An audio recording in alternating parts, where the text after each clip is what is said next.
When we were living in Papua New Guinea, yogurt was really expensive. It was like $20 to $15-ish for just like a half-quart tub or something like that. It was ridiculous. So I figured I needed to learn how to make it if I wanted to have it in the next 2 years.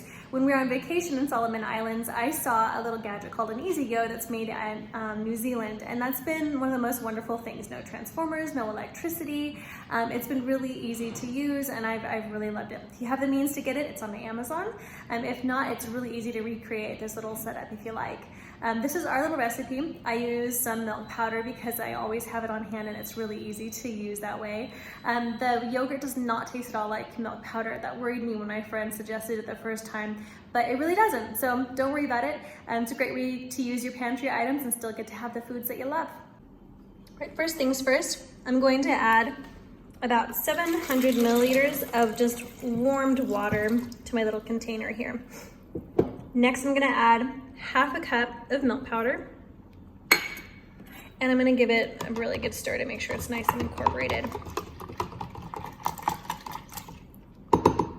All right, then I've got some yogurt here that I bought at the grocery store. You can also just use yogurt that you previously made, but if you're gonna get it from the grocery store, make sure it's like used the same day that you bought it. I like to use extra just to make sure I'm getting a really good yogurt start the first time I'm doing it, and that way I can make sure that there's a lot of really good live active cultures there, and then you can eat the rest.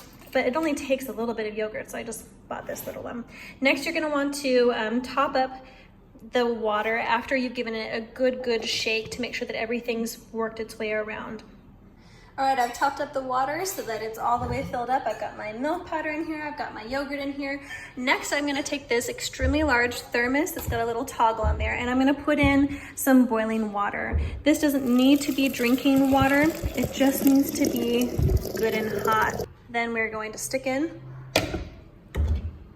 our yogurt and make sure it's filled up on the sides, nice and warm so I can see the water there. And then I'm going to just close it off and set it here and check back on it in about 24 hours.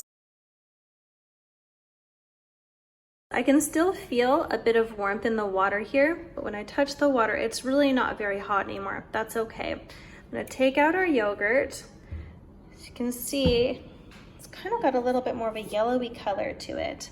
And it also looks a little bit more solid. Put it in our spoon here. You can see we've got a yogurty consistency. It's gonna be a bit tart. You can see I've got a little bit of extra water here too, and you can see it comes away from the sides. It's kind of congealed a little bit, and it's got all this whey right here.